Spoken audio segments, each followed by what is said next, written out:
I think everyone needs a coach. I mean, mentorship and guidance have been incredibly crucial in our development as a company. So I thought I'd introduce you to some amazing coaches as part of this special series of Meet My Business. I have the great pleasure of introducing you to Luis Cordeiro. He's a Gallup Certified Coach, a corporate coach, and a conscious leadership expert. Luis, thanks so much for taking the time. Thank you, Ethan. It's a pleasure to be here with you in your podcast. Brilliant. So today we're going to be talking all about Gallup coaching, how that works, and what it actually is. But before we start there, Luis, could you give us a little bit of an introduction about who you are and, what your career history has been up till now? Yes, I'm a pharmacist and I work almost 25 years in the pharmaceutical industry. I deal with vaccines, pharmaceuticals, so the ethical part of the pharmaceutical industry. And the most part of the time, at least of this time, I was I will say, number one. Today we'll say CEO or general manager, whatever. But I was the responsible of my team, of my company, and representing multinationals, pharmaceutical multinationals. Really, it was excellent school, but at the beginning of this century, I had a kind of burnout, and that made me change a lot of things, behaviors, and also mindset. So I started looking for personal development, new ways to work with my team, new ways to develop the business, and new approaches. And for that reason, I started certifying as NLP master, coach, and emotional intelligence, micro-expressions, whatever, several soft skills, what they call soft skills. I prefer to call it human skills. And later on, I profit. It was a kind of a nudge. Pfizer, the multinational, just bought the multinational that I represent, but it's normal, the merging or the fusion between big companies. And it was the correct time to change my life. I mean, I just knew what I did best as a leader. I just discovered what it works or can be a good leader. I discovered the conscious leadership, the conscious business. I discovered new ways to work. It was the time, probably the correct time to share my knowledge, share my experience. So since then, since 2010, I started doing training, facilitation, and coaching, mainly in companies. That's what I like to do. Dealing with leaders, team managers, whatever, doesn't matter if it's the board or if it's the middle management or if they are team leaders, even if they are technical team leaders. That's what I like, to talk with them, to share experience and all the knowledge that I'm trying always to get. That's why during my life, normally each 2 years, I made a certification in neuroscience, in other things that can be useful to the people, because I believe the success it stays on people, because it's not more a question B2B, B2C, it's a question P2P, people to people. And the last certification I made, it was the Gallup coaching. So that's what I do right now. The most part of the skills, I confess, the most part of the certifications, I just start making those certifications to use myself, to see how they work, and they change me a lot in the good way. So that's what I do today. Almost I try myself and then I share with the people I changed, and I try to help them to fulfill their dream, their desires. So that's why I say I'm on service of the people to fulfill their beliefs, their dream, what they want for their life. Awesome. So I'd love to focus a bit on Gallup coaching, because from a lot of the coaches I've spoken to, there are a lot of modalities, methodologies, certifications that people have done. There's shadow match coaching, Yes. Gallup, et cetera, et cetera, et cetera. So tell me a bit about Gallup and what makes it unique and what it's broadly about. Yes, probably the best way is to start saying I'm a coach, normal coach, and there is nothing different. But the tradition of the several certifications, the several methodology, I'm a coach since 2011 and then a corporate coach. And during all this time, and normally we have coaches or teams that they have their weaknesses, and we try to help them to overpass those weaknesses. Then I found the Gallup methodology that is quite the opposite. I mean, they say that we are natural born with talents, things that we do easily, things that are natural to us as the emotions and the feelings that we are born. And why not spend the time promoting and being the best with our talents instead of working for our weaknesses? Saying it the other way, why spend some time and energy for something that it's not natural in me? And sometimes it's a lot of money, a lot of energy, and sometimes develop some stress trying to learn something. Meanwhile, if I do what is natural on me, and if I could develop it, I can transform my talents in strengths. So this is a methodology with 50 years old, started with a psychologist called Clifton, and Gallup with Clifton developed the Clifton Strengths methodology. 49, 50 years of studies of experience, more than 30 million people on professional basis that are using this methodology. And for me, it was a new mindset, a kind of a new paradigm. Because including with myself, I felt, for instance, I'm not a good Excel user. Worksheets for me, even I studied already, I went to a training to understand how to use Excel. It's not natural on me. By the other hand, I can do it almost with my eyes shut, Canvas or PowerPoint. There is probably a rude explanation, but why not have someone that can do an excellent worksheet that works with me? Meanwhile, if he needs an excellent presentation, asks me to do it. Probably you think, okay, it's funny in the theory, but in practice, how can we do it with teams? How can we do it with people?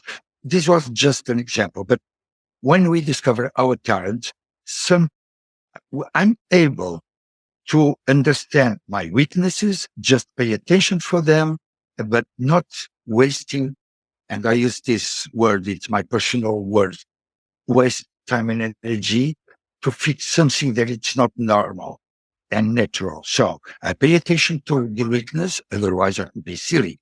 And I will develop and I will make the maximum of my natural talents.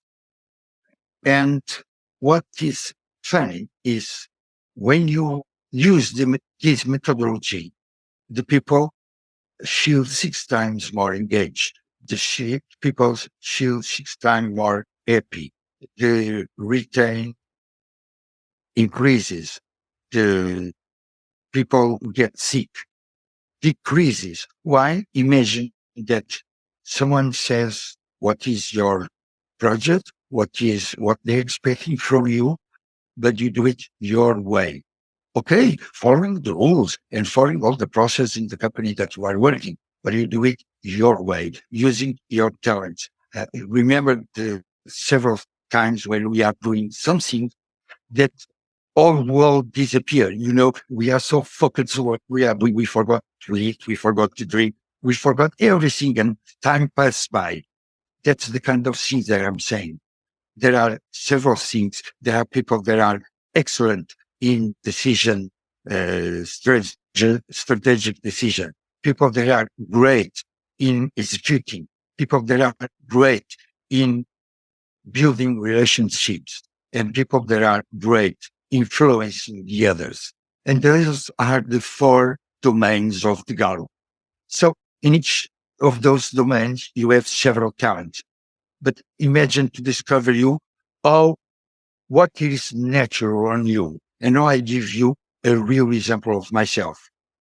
As I'm a freelancer, as I work alone, I must do a lot of marketing, commercial issues, etc., etc. So I have several ways to do it. I can go to LinkedIn, I can do network, I can write emails, the things that are natural for someone who is a freelancer.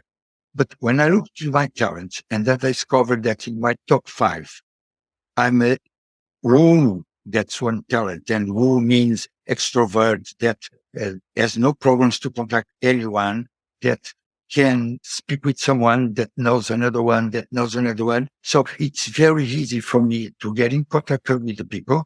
And next to this talent, I'm very positive. I mean, each time I hear a no, it makes part of the process. So sometimes we win, sometimes we lose. So only we do these talents. If I want to do my marketing, my commercial part, I can just stand up, walk, and go directly to the people I see that is someone that I want to contact. So instead of going off LinkedIn, that's probably not my best thing. Instead of doing emails and the kind of marketing, making reels, Instagram, whatever, much probably it will be painful for me. But what is natural, and I just do it with my eyes closed, it's know someone and going to meet that person. If I hear a no, it's okay. If I don't hear a no, fantastic. Let's start the process and probably this potential client will become a client. So it's so empowered and it's so grateful when I start doing the things my way, when the target is the same, but I choose my path using my skills that are natural born. So you mentioned earlier that once every 2 or so years, you typically like to pick up another qualification, or you constantly like to challenge yourself and learn more and more and more. Mm-hmm. I'm curious now that you've stepped into Gallup coaching, and this has been the world you've been living in for the last while. Do you have any aspirations of perhaps looking at other kind of modalities and methodologies, or is like Gallup kind of where you want to be for the moment?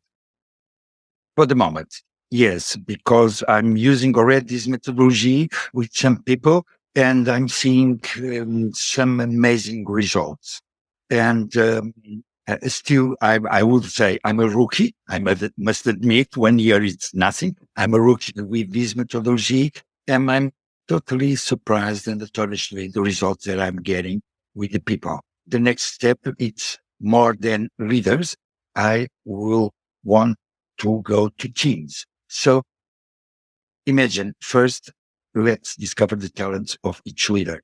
And then why not discover the talents of each person of each team? And then why not making the merge of everything using the grid, looking for each talents of the team. And instead of looking for some people to fulfill something that it's not so good, why not profit all the talents of all the teams? So it will be the next step. Probably developing more mentoring. I don't know, but for the next year, 2 years, that's my focus totally. Personal development using this Gallup methodology and then team development with the same methodology. Now that we've spoken about Gallup and about your career history, Yep. I wanted to just chat a little bit about kind of a topic that you're quite passionate about. So for the listener at home, what we do is we have a pre-chat before this, and we get to know each other, we get to meet each other, and we first figure out what is it that we're actually going to be talking about. And in the discussion, something super interesting came up that I really would like to touch on, because I'm in South Africa. I am very far removed from Portugal. But I think there's an issue in Portugal society that other people might resonate with across the world, but it specifically seems to be an issue in Portugal, where when you're over 40, people start to discount you. And it has a massive impact on like the actual population. Yeah. Can you talk a bit about how this actually goes down? Yeah. Normally we say passing the 40s, it becomes a problem. Why? Because no doubt, if you are 48, 49, 50s or more than 50s, you have a huge problem here. That's why we have in Portugal associations like 50 plus and white hair and other names like this, because we are talking about elitism. That's a problem that it's for the people more than 48, 45, 50 at least. And also, it's a problem for the people between 20 and 30, that they finish the school and they have nothing, nobody wants them. They have a huge problem to get in the market. So either this, it's not a question of the, let's call old, that I don't agree with this word, but, and the young. But yes, we have a problem. It's cultural. I know several countries where they profit people with 50, 55, 60. Some of them became counselors, and all that experience, it's important for the companies. Here, it's cultural, and we have that problem. So when we said after 40s, you have a problem, that means if you want to change everything or change something in your life, and we are talking about professional mainly, now it's the time. Otherwise, you reach 45, 48, and nobody wants you in the market. And some people are almost obliged to become entrepreneurs or starting a startup or it's their own business. Doesn't matter what they are selling, if a product, if a service. Some people certified as a coach, other people certified as other skills, people go to university, people open their own business, clothes, whatever. But imagine you have 45, 46, you want to change something in your life. You cannot count on professional basis because if you are good with the name on the market, or it will be very difficult that the company hires you with 50 years old. That's a problem. Also, I can use this methodology that we talk about to the people find out their talents, and more than thinking about a specific business, a specific service, they can think like a helicopter view, okay, those are my talents. Who can profit with them? How can I be useful to one, to each company, to each person? And also, it can be a good way to help people to make their decision if they are between 40 and 50. Yeah. That's a cultural thing. It's very Portuguese. It's a problem because our natality is not so good. We have a huge problem. The pyramid is like that. It's on reverse. We have more old people than young people. So one of these days, companies will have a problem because they need people to hire, especially looking to the young generations, to disease and late millennials, and they don't have number enough. They are not sufficient to fulfill the needs of the companies. So I think that this culture, this mentality must change because all the people will be needed in the near future. The fact that it's like a gigantic cultural issue must be really scary when you're nearing that age. I know a lot of people, my mother specifically, has spoken about this quite a bit, where it felt like the minute she turned a certain age, people just stopped viewing her as important and people would just look through her. But I could imagine that if that's baked into the fabric of the culture that you're living in, it must be really, really difficult because, I mean, it's a privilege to age. Everybody ideally would want to age. It's the goal, but then all of a sudden you just see this number ahead of you and it becomes scary. And I can imagine it causes a lot of emotional turmoil. We are talking in a world that we want more diversity, equity, inclusion. So inclusion, and diversity, it's not a question of men, women. It's more than that. And the blighted and the with physical problems, the young, the oldest, it's everyone. And it's incredible how the people cannot see what can we do with so different cultures, so different ages, gendered, everything. It will be so rich. So why not profit the experience? I know that young people, they have more knowledge. They have more digital. Digital is on them. They are natural born. But okay, there are also some experience in the people 50s, 60s. They passed a lot of things. There is no such difference. What I see in the companies now, they're real problems comparing with the problems that I had 20 years ago in my company. I don't see so much difference or what the leaders made wrong as I did. it's so similar because, again, it's a question to relationship, people to people. It's so different when we change this mentality and the thing just flow and it works fantastic. So this is experience must be useful for the companies. But again, it's culture. Very strange, because I can Very tell strange. you, I only found myself becoming vaguely good at my job in the last 5 years. It took years yes, I have Yeah. digital experience. Yes, I'm good at the computer, but being good at the computer doesn't translate necessarily one-to-one with like having an ear for content or having an eye for good design. And that's only experience. Experience is the only thing that can teach you that. You can't just fake it. So anyway. Exactly. And in my experience, personal, and the people that I'm meeting and some coaches that will cross with me, it's when you are 40, early 40, you are, I will say, almost the best version of you. I mean, you still are young. You still have energy. You are working since 15 years, 20 years.